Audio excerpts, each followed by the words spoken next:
अस्सलाम वालेकुम, आप देख रहे हैं परदेश से देश तक। मैं हूं फैसल अब्बासी। कनाडा एक वेलफेयर स्टेट है, एक फलाही और रिफाही रियासत है, और कनाडा को लेके अगर पूरी दुनिया में बात करें तो इसका जो तर्ज़ हुक्मरानी है और अपने अवाम की फलाह बहबूद के लिए जो तरीक़ाकार कनाडा की जानिब से हर दौर में ऑप्ट किए जाते रहे हैं, हर दौर में अपनाए गए हैं, उनको एक मॉडल भी समझा जाता है।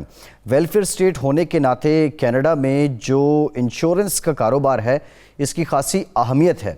लेकिन हम ये भी देख रहे हैं कि तकरीबन गुज़श्ता 1.5 साल से दुनिया भर में कोरोना की वबा ने जिस तरह पूरी दुनिया को अपनी लपेट में लिया, कनाडा में भी निज़ाम ज़िंदगी उसी तरह मुतासिर हुआ है। बेशतर जो कारोबार हैं कनाडा में वो भी मुतासिर हुए हैं। फिर लॉकडाउन का सामना भी करना पड़ा कनाडा के बासियों को, और इस सिलसिले में बहुत से कारोबारी डिसिप्लिन्स में एक बहरानी कैफियत आती रही। इंश्योरेंस इंडस्ट्री भी इससे किसी हद तक मुतासिर हुई है। यहाँ भी एक सूरत ऐसी आई कि लग रहा था बज़ाहिर कि अब यहाँ बहरान जो है वो शिद्दत पकड़ेगा, लेकिन दूसरे डिसिप्लिन्स की वजह से जो कनाडा में कोविड की वजह से बंद हैं, लोगों में एक खौफ भी बढ़ता रहा, और इसी सिलसिले में रिस्क मैनेजमेंट को लेके हलचल देखने में आ रही है इंश्योरेंस के कारोबार में।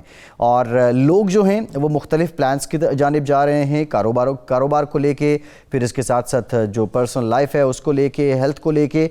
और अब ये देखने में आ रहा है कि कनाडा में आने वाले दिनों में मज़ीद कुछ बेहतरी आएगी। बिलखुसूस अगर हम बात करें जो लाइफ इंश्योरेंस की सरमायाकारी का एक यहाँ एक निज़ाम है, RRSP, registered retirement saving plan, इसमें भी लोग खासी अपनी इंटरेस्ट का इजहार कर रहे हैं। इस वक्त कनाडा जैसे मुल्क में इंश्योरेंस पॉलिसीज़ जो हैं उनकी जानिब लोगों का कितना रुझान है, लोग कितने दिलचस्पी रखते हैं, और कोरोना की वबा की वजह से लोगों में इंश्योरेंस को लेके जो फियर फैक्टर्स हैं, जो फियर के एलिमेंट हैं वो क्या हैं, और इसमें लोग अपनी ज़िंदगी को बेहतर मैनेज करने के लिए इंश्योरेंस का सहारा कैसे ले सकते हैं। इन्हीं तमाम मामलात पे बात करेंगे। इंश्योरेंस से रिलेटेड जो डिफरेंट डिसिप्लिन्स हैं उनके लगान, उनके अहदेदारान हमारे साथ मौजूद हैं। अहमर फ़ारूकी साहब हैं बिलयार्ड इंश्योरेंस ग्रुप से, बहुत शुक्रिया अहमर साहब आपके वक्त का। अज़हर दुरानी साहब हैं इंश्योरेंस एजेंट हैं। ज़ीशान खान हैं लाइफ इंश्योरेंस को डील करते हैं, और नाज़िम चुरानिया हैं कमर्शियल और बिज़नेस इंश्योरेंस को डील करते हैं। आप तमाम मेहमानों का बहुत शुक्रिया। अहमर फ़ारूकी साहब आपकी तरफ आते हैं। पहले तो ये बताएं कि कितना मुतासिर किया है जो इंश्योरेंस का शोबा है उसको कनाडा में कोविड-19 ने। जी शुक्रिया फैसल भाई, अस्सलाम वालेकुम। पहले तो सबको लाजमी सी बात है, जैसे पूरी दुनिया में इस वक्त अफेक्ट हुआ है और कनाडा में भी इसका बहुत इफेक्ट हुआ है। ऑटो इंश्योरेंस में लोगों की जॉब जो है वो लूज़ हुई हैं, और उसकी वजह से उनको प्रीमियम पे करना पड़ रहा था, तो वो काफ़ी पैनिक हो रहे थे। और इंश्योरेंस कंपनीज ने भी काफ़ी लोगों को अकोमोडेट किया है, काफ़ी ज़्यादा लोगों को जो है वो उन्होंने डिक्रीज़ किया है प्रीमियम, कैशबैक भी दिया है, चेक रिफंड भी भेजे हैं। तो कंपनीज डूइंग देयर बेस्ट कि किस तरह वो आ सकते हैं और लोगों को अकोमोडेट कर सकते हैं मैक्सिमम। काफ़ी लोगों ने ऐसा भी किया है कि जैसे जिनके घर में 2 गाड़ियां थी, उन्होंने एक गाड़ी को ऑफ द रोड करवा दिया ताकि प्रीमियम को कट डाउन कर सकें। गवर्नमेंट ने भी इसमें इंटरफेयर किया, और गवर्नमेंट ने इंश्योरेंस कंपनी से मुज़ाकरात की, बातचीत की, और उनसे कहा कि अगर वो कुछ कॉस्ट में कट डाउन कर सकते हैं और टेम्परेरी कुछ ब्रेक दे सकते हैं। और मोस्ट ऑफ द कंपनीज ने इसमें बहुत अच्छा किरदार अदा किया। उन्होंने वापस आकर जो कंज्यूमर्स हैं उनको ब्रेक दिया। कुछ कंपनीज ने ऑटोमेटिक एडजस्टमेंट कर दिए, कुछ लोगों ने कुछ कंपनीज ने उनको चेक रिफंड कर दिए।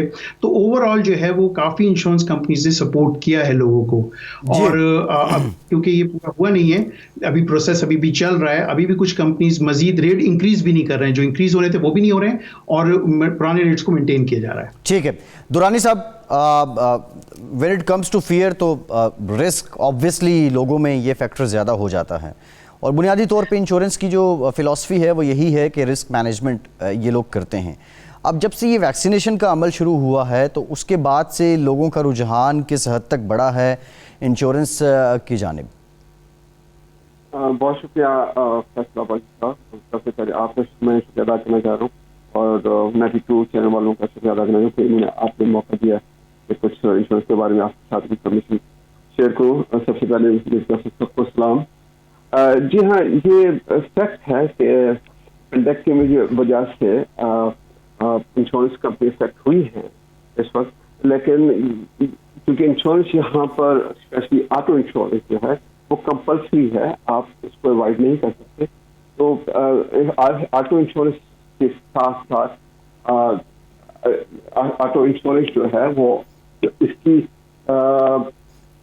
इस बिजनेस को ये चल रहा है, और इसमें ऑटो इंश्योरेंस कंपनीज हैं वो भी अपने क्लाइंट्स को इकोमोडेट कर। लेकिन ऑफ कोर्स ये इस पेंडेमिक की वजह से इस वक्त इंडस्ट्री इतनी बूम पर नहीं है, इस वक्त स्लो डाउन है, लेकिन लोग फिर इसमें इन्वॉल्व अपनी इन्वॉल्वमेंट जाए। जी ठीक है। अच्छा ज़ीशान साहब, हमने देखा पाकिस्तान में ये हुआ कि जो इंश्योरेंस कंपनीज़ हैं उनकी जानिब से when it comes to COVID तो ये जवाब दिया गया कि एक नई बीमारी है, और इसके लिए बहुत सी कंपनीज़ जो हैं उन्होंने अपने क्लाइंट्स को उस तरह उनके क्लेम्स को एंटरटेन नहीं किया कि शायद जिस तरह वो तवक्को भी कर रहे थे। एक तो ये स्पेसिफ़िकली बताएं कि जो कोविड रिलेटेड लोग थे जिन्होंने अपने क्लेम्स किए, उनको कितना वहाँ पे अकोमोडेट किया गया या वहाँ भी उन्हें कोई ना कोई हर्डल का सामना करना पड़ा।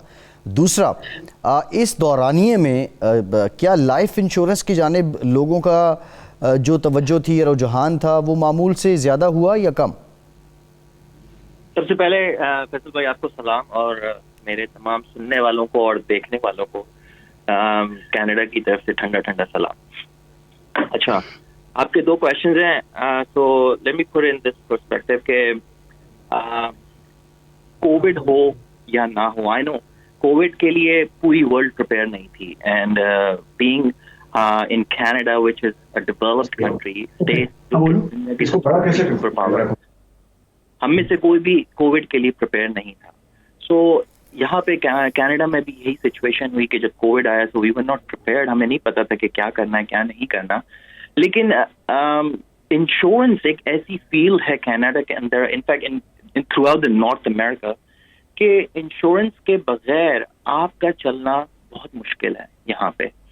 और ये ज़्यादा लाइट अमर भाई आपको मजीद डिटेल में बताएंगे, but from my first point of view which is the life side, मैं आपको ये बताता हूँ कि life side it's very very important कि you should have life insurance here in Canada regardless of COVID और नॉट, क्योंकि कोविड तो एक ऐसी डिजीज थी जो कि आज तक अभी तक एक्सप्लोर की जा रही है कि इसको हम किस तरीके से कंट्रोल करें थ्रू वैक्सीनेशंस एंड एवरीथिंग।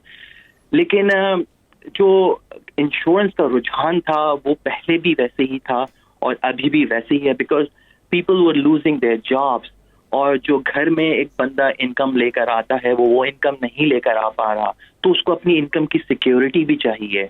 इन हालात में हम ऐसे तमाम फैमिलीज की हेल्प कर रहे हैं, और we are always helping them कि हम उनका फाइनेंशियल फ्रीडम उनको दे सकते हैं, चाहे कोविड हो या ना हो। I'm repeating this again and again because I know COVID created a huge impact.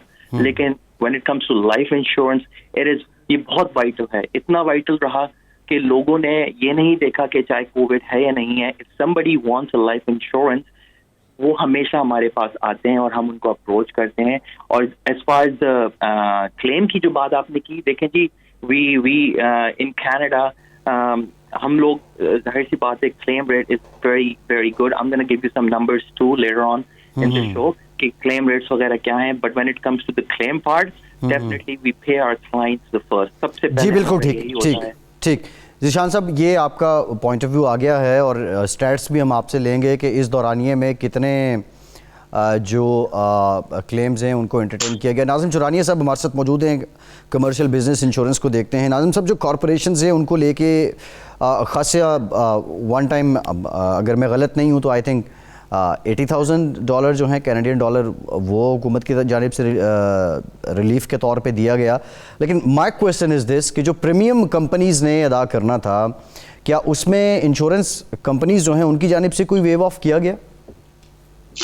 काफी सारी हद तक उसको वेव ऑफ किया गया। वो कंपनीज जो कोविड की वजह से चल नहीं सकी, शटडाउन किया गया या टेम्पररी स्टॉपेज, उनको ब्लॉकेज आई है, काफी सारी इंश्योरेंस कंपनी ने रियायत दी है उसको, उन कस्टमर्स को। जी, तो ये बताएं अब रुझान क्या है? अब जो कॉरपोरेशंस हैं या कंपनीज हैं वो किस उनकी बेसिकली इस वक्त ख्वाहिशात या तवक्कुआत क्या हैं इतने बड़े बहरान के बाद, ये कोविड के क्राइसिस के बाद?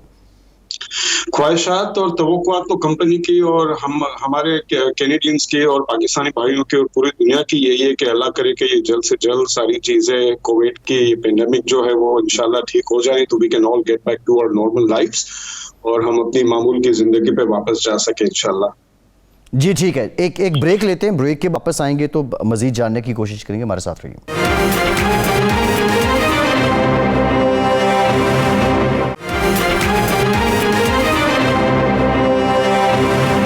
ब्रेक के बाद एक बार फिर से आपको खुशामदीद कहते हैं। अमर साहब, आपसे जानना चाहूँगा, अगर हम स्पेसिफिकली कमर्शियल या बिजनेस इंश्योरेंस की बात करें तो कनाडा में उमूमी तौर पे कौन से प्लान्स हैं जो ऑफ़र किए जाते हैं कंपनीज़ की जानिब से, और अवाम का ज़्यादा इंटरेस्ट किस नौइयत के प्लान्स में होता है?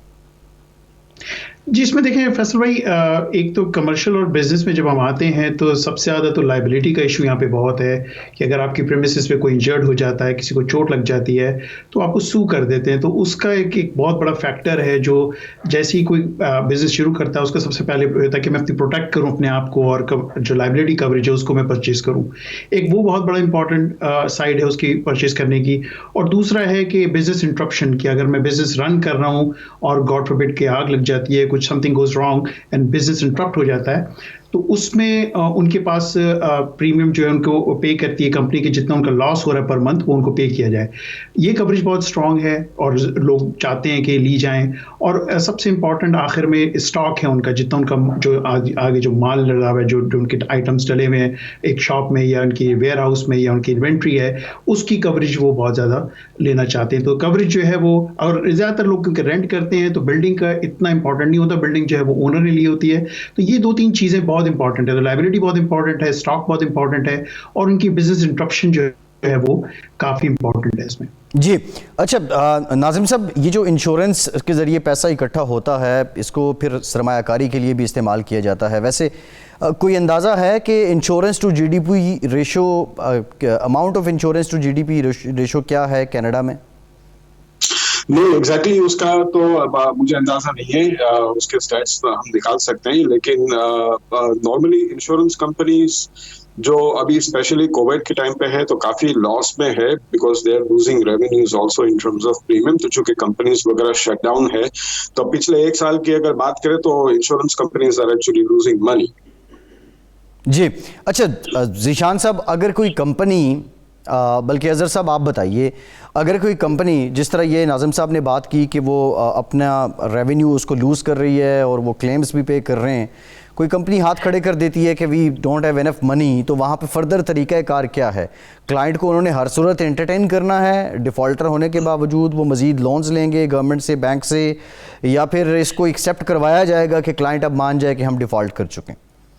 नहीं, इस मामले से ये है कि आप ये गवर्नमेंट जो है वो इंटरेस्ट करती है और गवर्नमेंट पूरी सपोर्ट करती है कंपनीज को और उनको लोन भी देती है। कोशिश ये करते हैं कि कंपनी डिफॉल्ट ना हो, लेकिन अगर वो डिफॉल्ट हो जाती है तो फिर कंपनी जो गवर्नमेंट इंटरेस्ट करती है वो उनको प्रीमियम वगैरह सारा वो पे करवाती है ताकि वो दूसरे कंज्यूमर जो है वो अफेक्ट ना हो। इस मामले में गवर्नमेंट ऑफ कनाडा बहुत ज़्यादा अपने जो कंपनीज हैं उनको बैकअप। जी ठीक है।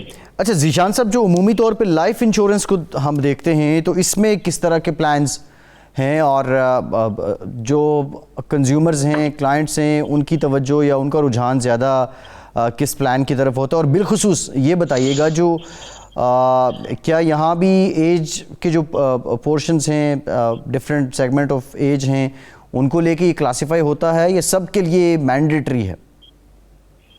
जी फैजल भाई, जैसे अमर भाई ने अभी पहले जिक्र किया था कि कनाडा में एवरीबडी कैरी, बहुत सारी लाइबिलिटी सब कैरी करके चलते हैं, उनको समझ लो उनको विरासत में मिली है ये लाइबिलिटी।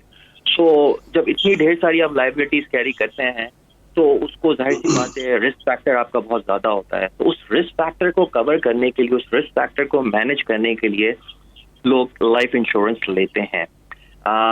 अब कितने टाइप की लाइफ इंश्योरेंस होती है? हमारे नॉर्मली हम लोग दो टाइप की लाइफ इंश्योरेंस में डील करते हैं। एक लाइफ इंश्योरेंस होती है जिसको हम टर्म इंश्योरेंस कहते हैं और दूसरी लाइफ इंश्योरेंस होती है जिसे हम परमानेंट लाइफ इंश्योरेंस कहते हैं।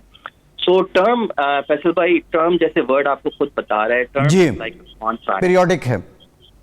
एग्जैक्टली तो एक इसका स्टार्ट डेट होता है और एक इसका एंड डेट होता है। तो कोई भी बंदा फॉर एग्जांपल कहेगा कि निशान भाई मुझे I need like insurance for 10 years, 20 years, 30 years, तो इसकी आप मुझे इंश्योरेंस दीजिए और मेरे ऊपर मॉर्गेज की तकरीबन 7 to 8 लाख की लाइबिलिटी खड़ी हुई है, और could be a car, could be a credit card. तो हम सब इन चीजों को कंबाइन करते हैं। और दूसरी जो लाइफ इंश्योरेंस मैंने जिसका आपसे जिक्र किया वो होती है परमानेंट लाइफ इंश्योरेंस। और बिकॉज परमानेंट लाइफ इंश्योरेंस का स्पैन ऑफ टाइम बहुत ज्यादा होता है, इसलिए ये life insurance as compared to term insurance थोड़ी सी एक्सपेंसिव होती है। और इसमें इंश्योरेंस कंपनीज आपको डिविडेंड्स पे करते हैं और वो डिविडेंड्स फर्दर री इन्वेस्ट होते हैं इंटरेस्ट अकाउंट्स के अंदर, जहां से आपको कैश वैल्यूज भी मिलती हैं। So at the end of the day आपके पास एक डेथ कवरेज भी मौजूद होती है, और साथ में आपके साथ पैसे भी आपके डेवलप हो रहे होते हैं, ग्रोथ हो रही होती है पैसे की। वो पैसा आप कभी भी किसी भी टाइम पे यूज कर सकते हैं after 2 years in emergency funds, बच्चे की शादी के लिए, यूनिवर्सिटीज के लिए। So this is a really good plan, but then again it comes with a cost. और फाइनली एज फैक्टर का मैं बता दूं जी जनाब, जहां रिस्क इन्वॉल्व है वहां एज, सो डेफिनेटली आप it's one of the key element to major.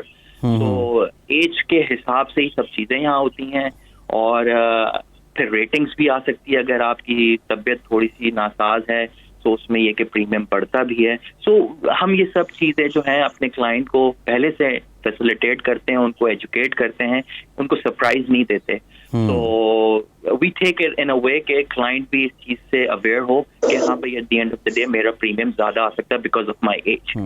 ठीक है फारूकी साहब, अगर कोई कंपनी किसी को लमसम या कैश सेटलमेंट की ऑफर करती है तो इससे क्या मुराद है?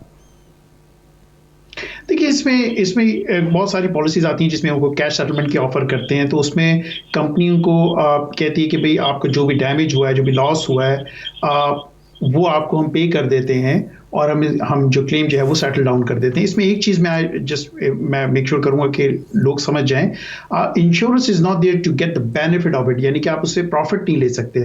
तो फॉर एग्जांपल अगर किसी का $250,000 का लॉस हुआ है तो कैश सेटलमेंट उसका 250,000 ही होगा और less depending on the situation. ये नहीं हो सकता कि वो कहे कि नहीं मेरा बिजनेस इतना होना चाहिए था और वो ज़्यादा हो जाएगा। तो कैश सेटलमेंट बेसिकली आपको कंपनी ऑफर कर देती है कि जी हमारे पास 2 ऑप्शन है। पहला ऑप्शन ये कि हम आपके डैमेज को फिक्स कर देते हैं, जो भी डैमेज है डिपेंडिंग ऑन द कार और हाउस और business, depending on the nature of risk.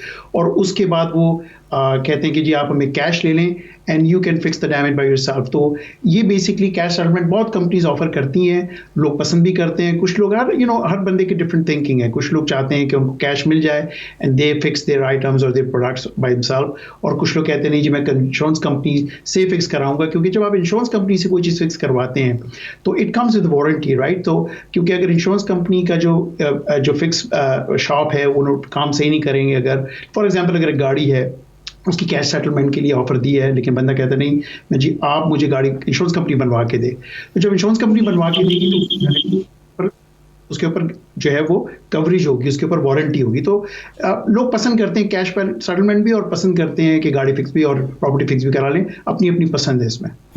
अच्छा नाजिम साहब, ये बताइएगा जो कंपनीज एम्प्लॉयज़ की इंश्योरेंस करवाती हैं उसमें क्या प्लान्स कवर होते हैं या सिर्फ लाइफ या हेल्थ इंश्योरेंस तक ही होता है? जो नहीं, life, health, disability, critical illness उसके अंदर होती है, शॉर्ट टर्म डिसेबिलिटी होती है, लॉन्ग टर्म डिसेबिलिटी होती है, हेल्थ डेंटल कवरेज होता है, prescription drugs, eye glasses coverage होता है। काफी सारे प्लान्स ऑफर करती है। ये कंपनी एम्प्लॉयज के लिए भी हो सकती है, डायरेक्टर्स एंड ऑफिसर्स के लिए भी हो सकती है, इंडिविजुअल्स के लिए भी हो सकती है। कनाडा में स्पेशली हमारा बेसिक कवरेज जैसे ओहिप का होता है, ओंटारियो हेल्थ इंश्योरेंस प्लान, जैसे बेसिक हमें गवर्नमेंट की तरफ से यहाँ पे मेडिकल्स वगैरह मिलते हैं। उसके अलावा बहुत सारी चीजें होती है, स्पेशली जैसे eye glasses, eye checkup, dental, prescription drugs जो आपके बेसिक ओहिप में कवर्ड नहीं है, उन सारों की कवरेजेस ये इस health and dental medical coverages में लिया जा सकता है। It's a very good package. Individual है या फैमिली है, हस्बैंड एंड वाइफ है या बच्चे हैं, अनफोर्सीन एक्सपेंसेस यहाँ पे कनाडा के अंदर इतने हैं, specially to do with medical, यहाँ पे इतना कॉस्टली है कि if you go to the hospital if you don't have proper coverage you could be paying a leg and an arm out of your pocket. तो specially dentist का जो coverage है वो काफी है। तो अगर इंडिविजुअल्स, फैमिलीज, बिजनेसेस अपने लिए, अपने एम्प्लॉय के लिए ये कवरेजेस खरीदें तो they can protect themselves and their employees, especially long term and short term disability और ये सारे health coverages के लिए। तो काफी सारे options available है, काफी सारी insurance companies हैं हमारे पास। We can compete with the price, we can sit down and custom design the best coverage for their needs। जी ठीक है, एक ब्रेक लेते हैं। ब्रेक के बाद जब वापस आएंगे, ये भी हमने सुना है कि ओंटारियो में खासी मुश्किल है इंश्योरेंस पॉलिसी ख़रीदना as compared to other province of Canada. इसकी रीज़न क्या है, ब्रेक के बाद जानते हैं।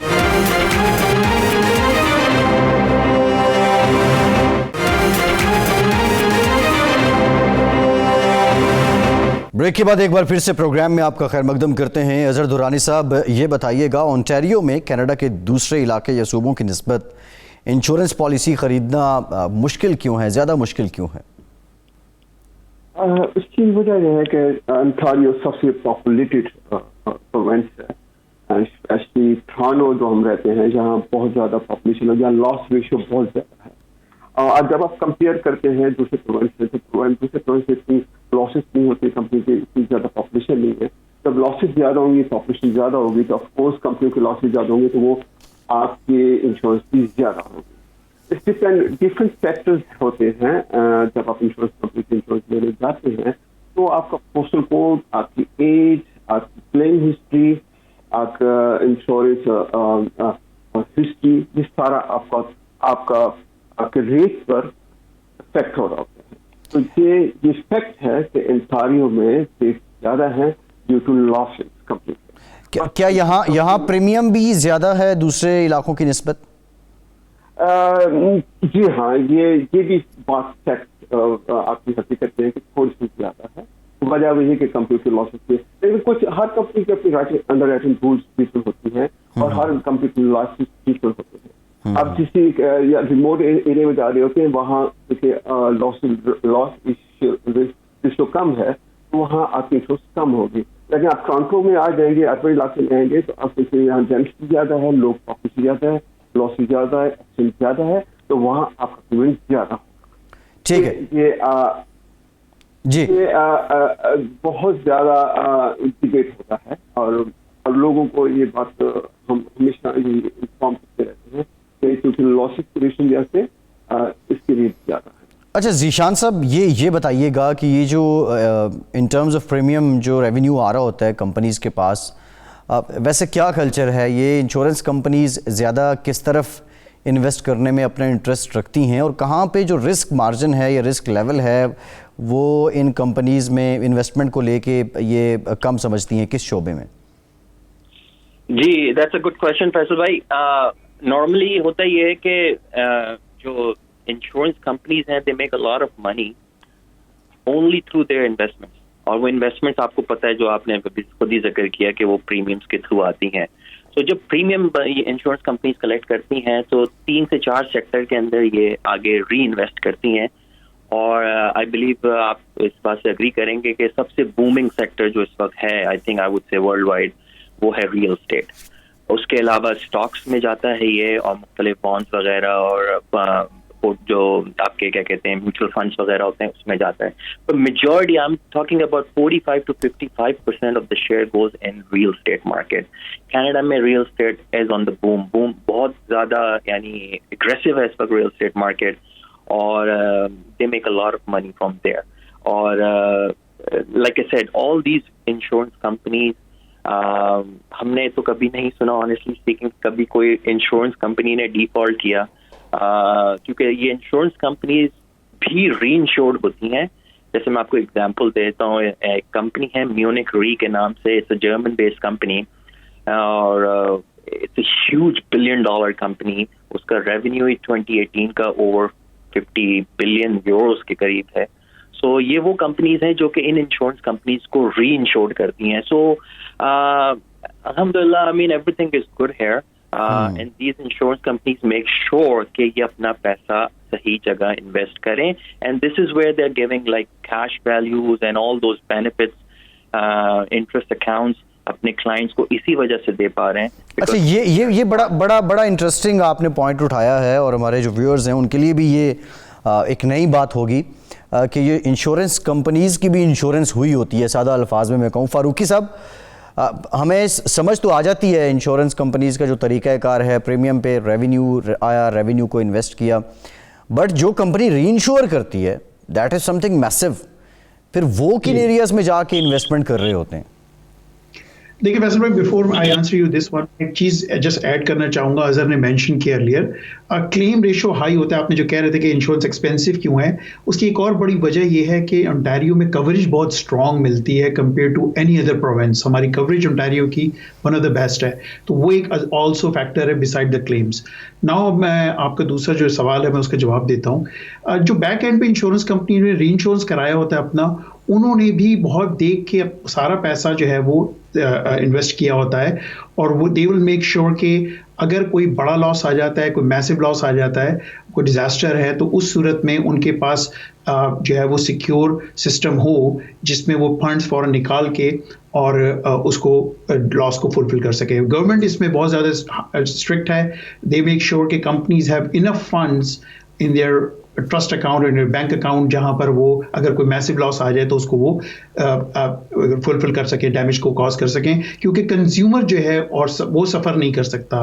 गवर्नमेंट के रूल्स बहुत स्ट्रिक्ट हैं यहाँ पर, तो दे विल मेक श्योर कि जो पैसा पीछे भी लगा हुआ है वो बड़ा सिक्योर हो। It depend on the situation. जैसे जिशान ने कहा कि रियल स्टेट का बहुत बूम है इस वक्त, बहुत ज़्यादा है। टोरंटो में, GTA में, ओंटारियो में बहुत ज़्यादा महंगी है प्रॉपर्टी, और उनके एक्चुअरीज बैठे होते हैं बैक एंड पे, एंड दे सी कि which numbers are profitable, where which markets are better, और फिर वहाँ पर वो हिसाब से इन्वेस्टमेंट करते हैं। लेकिन मैं एक चीज़ आपको और ऐड कर दूँ, ओंटारियो की बात कर रहा हूँ खाली। ओंटारियो में इंश्योरेंस कंपनी जो $100 ले रही है ऑटो इंश्योरेंस के ऊपर, उस पर वो $102 स्पेंड कर रहे हैं, यानी कि $2 जेब से जा रहे हैं। इस वजह से insurance auto always goes on the high side. लोग हमेशा कंप्लेन करते हैं, मेरी बात होती है और ये कहते हैं कि रेट ऊपर क्यों जा रहे हैं। तो वो रेट ऊपर जाने का ये भी रीज़न है क्योंकि कवरेज स्ट्रॉन्ग है, क्लेम रेशियो है, वेदर का भी फैक्टर है। एक स्ट्रॉन्ग आ जाए मेजर तो आपकी $1 मिलियन की लॉस हो जाता है, क्योंकि गाड़ियाँ हो जाती हैं, घर के डैमेज हो जाते हैं। तो ये सारी चीज़ें लिंक अप हैं एक दूसरे से, बड़े ज़बरदस्त किस्म से लिंक अप हैं। तो वो मेक श्योर करते हैं कि हर चीज़ स्मूथली जाए। गवर्नमेंट भी अपना रोल अदा करती है, इंश्योरेंस कंपनी भी करती हैं, और हम लोग जो मिड में बैठे हुए हम लोग भी मेक श्योर करते हैं कि हमारा कंज्यूमर प्रोटेक्ट रहे with the lowest amount premium. तो ये सारी चीज़ें कनेक्टेड हैं ईच अदर। तो इसीलिए ये सेक्टर हमारा जो इंश्योरेंस का यहाँ पर ये बहुत स्ट्रांग है और बहुत ज़बरदस्त तरीके से ये रन करते हैं यहाँ पे। जी ठीक है, एक ब्रेक लेते हैं। ब्रेक के बाद वापस आएंगे तो अपने मेहमानों से ये जानने की कोशिश करेंगे कि पाकिस्तान में इस वक्त जो इंश्योरेंस का निज़ाम राइज है, आप क्या समझते हैं, इसमें क्या मज़ीद बेहतरी की ज़रूरत है? ब्रेक के बाद ही जानते हैं।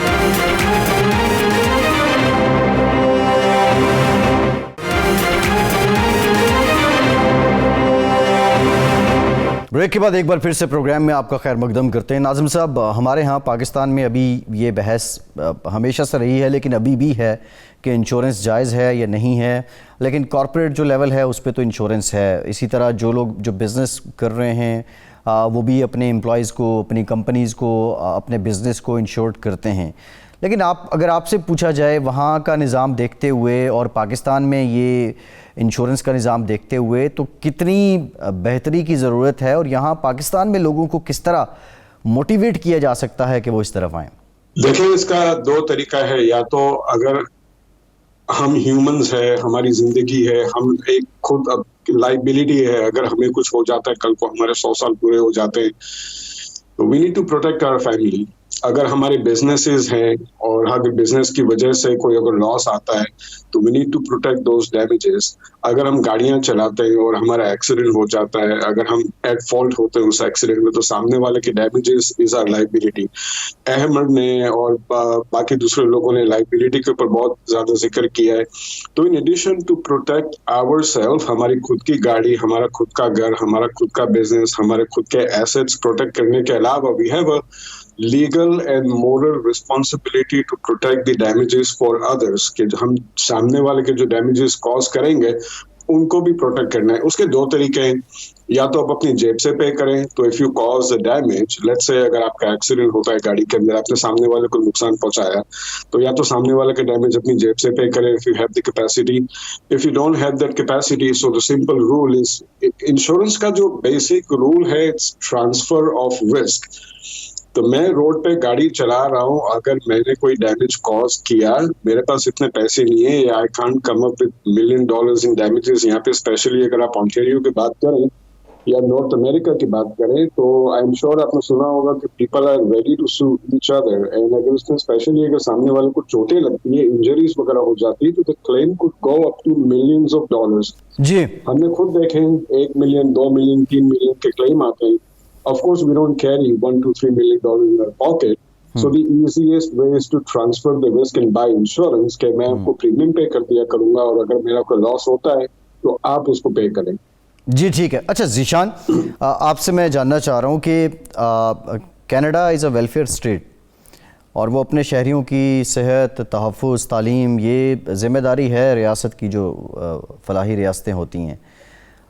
कोई शहरी इंश्योरेंस करवा लेता है तो एक तरह से वो अपनी हुकूमत या अपनी रियासत का बोझ हल्का कर देता है।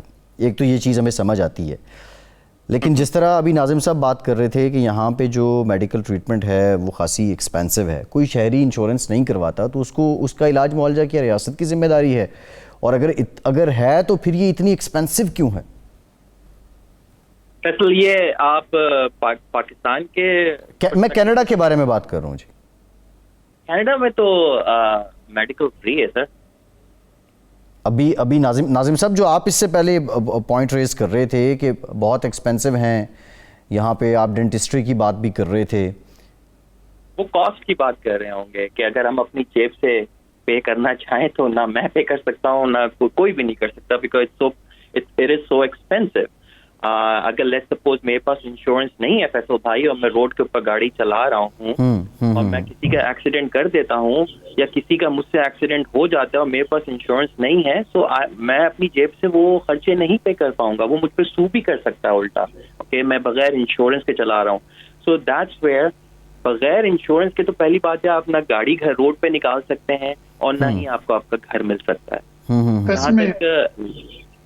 जी जी Sorry, go ahead. जी अमर साहब। फैसल, मैं इसमें एक चीज क्लियर कर दूं, क्योंकि मैं समझ रहा हूं आपने क्या भी कहा है।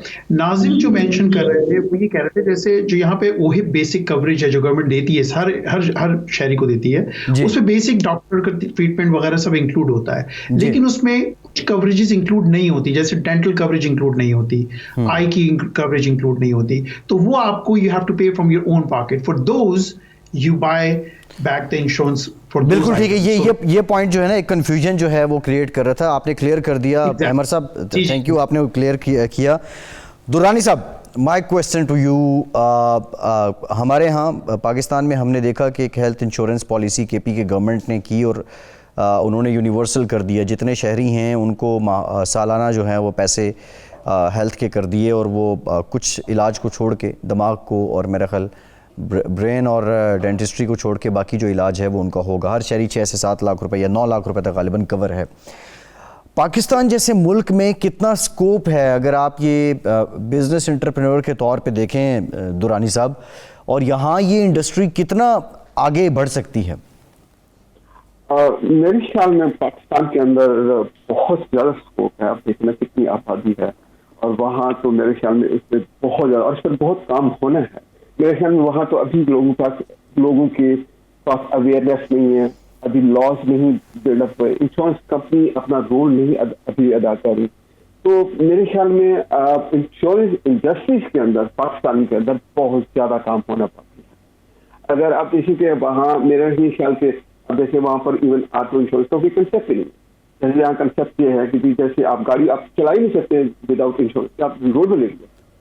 तो वहाँ पर मेरे ख्याल में पाकिस्तान के अंदर आपको ऑटो इंश्योरेंस, हाउस इंश्योरेंस और आपका हेल्थ इंश्योरेंस, लाइफ इंश्योरेंस के पास बहुत काम की जरूरत है। उस पर बहुत ज़्यादा लॉ इन्फोर्समेंट की जरूरत है, और प्लस ये कि उस पर ट्रेनिंग और एजुकेशन की बहुत जरूरत है। और मेरे ख्याल में अगर पाकिस्तान के अंदर इंश्योरेंस कंपनी जाएं और उस पर सही तरीके से इसको करें तो बहुत बहुत एज ए एंटरप्रेन्योर बहुत ज़्यादा स्कोप है पाकिस्तान के। जी अहमद साहब, लास्ट क्वेश्चन है आपसे। जिस तरह पाकिस्तान के स्कोप की बात हो रही थी, खैर यहाँ भी बहुत सा मज़ीद काम करने की भी ज़रूरत है। अभी ब्रीफली ये बता दें कि जो कनाडा में अब जो, क्योंकि वैक्सीनेशन आने के बाद पूरी दुनिया में कुछ हलचल तो हुई है, शुरू में भी मैंने आपसे ये जानने की कोशिश की थी कि जब ये दीगर कारोबार रन करेंगे, लाइफ समहाउ रूटीन पे आएगी, बैक टू नॉर्मल होगी, तो जो इंश्योरेंस इंडस्ट्री है उसमें बूम आएगा या एक मॉडरेट लेवल पे वो चलेगी? आपको क्या लग रहा है, आप क्या प्रेडिक्ट कर रहे हैं? जी फैसल भाई, इसमें अभी प्रोडिक्शंस जो है, जो इंश्योरेंस कंपनीज भी पीछे बैक एंड पे अपना काम कर रही हैं और जो रेडी हैं इस चीज़ के लिए, तो वैक्सीनेट अभी शुरू हो गई है। जाहिर है जो ओवर एज है उनको, एज है उनकी जिनकी, उनसे और स्लोली ग्रेजुअली फिर सबको लग जाएगी। तो वी आर एंटिसिपेटिंग कि it's gonna be very good once सब वैक्सीन हो जाएगा और इंशाल्लाह हालात बेहतर हो जाएंगे तो everyone have a more confidence. मैं आपको एक चीज़ ऐड कर दूं इसमें कि वैक्सीन कोविड का था, इतना क्या कहते हैं टाइम डाउन था, लेकिन फिर भी प्रॉपर्टीज़ यहाँ पे जो है वो बिक रही थी, बूम थी काफ़ी। 22% रेज हुआ है जी रियल एस्टेट की जो वैल्यू है उसमें कनाडा में। रियल एस्टेट में नहीं करता हूं मैं, तो मुझे उसका एग्जैक्ट नंबर नहीं पता, लेकिन मैं आपको एक छोटी सी क्विक एग्जांपल देता हूं। जो हमारा ओवरसीज इन्वेस्टर है वो स्टिल बाय कर रहा था प्रॉपर्टी, जो दुबई में पाकिस्तानी है, जो कुवैत में है और जो दूसरी कंट्रीज में है पाकिस्तानी, और वो इन्वेस्टमेंट की प्रॉपर्टी यहाँ खरीदते हैं, तो वो मुसलसल बिक रही थी और वो उसकी क्लोजिंग ले रहे थे और रेंट पे जा रहे थे, उसकी इंश्योरेंस भी हो रही थी। तो insurance companies are ready, they are looking for, they are hungry right now, because पिछले 1-1.5 साल से इतना प्रीमियम उन्होंने लिखा नहीं है, लोगों ने गाड़ियां ली नहीं है, लोकल बात कर रहा हूँ, उन्होंने नहीं ली हैं, तो अब they are hungry and they are ready. उन्होंने रेट भी अपने अभी फ्रीज किए हैं, रेट इंक्रीज नहीं हुए हैं, तो ये चीज़ भी इंपॉर्टेंट है। और वी आर एंटिसिपेटिंग कि इंशाल्लाह जून जुलाई तक जो है ये चीज़ें बैक टू नॉर्मल काफ़ी हद तक हो जाएंगी। काफ़ी एरिया हमारे अभी ग्रे में चले गए हैं, तो काफ़ी चीज़ें खुल रही हैं आहिस्ता आहिस्ता। और इंश्योरेंस कंपनीज ने मेक श्योर करना है कि वो एक अप्रोप्रिएट कवरेज ऑफर करें अपने क्लाइंट्स को, सबको, हमको, ताकि हम लोग अपने कंज्यूमर्स को दे सकें। लेकिन मैं आपको ये बात गारंटी, मतलब बहुत कंफर्म वसूख से बता सकता हूँ कि companies are ready to take to make sure कि उनका कंज्यूमर जो है वो प्रॉपर कवरेज भी उसको मिले और प्रीमियम भी उसका ना बढ़े। Most of the company announce कर चुकी हैं। ठीक, बहुत शुक्रिया अमर फारूकी साहब, नाज़िम चिरानी, एहसान खान साहब और अजहर दुरानी साहब।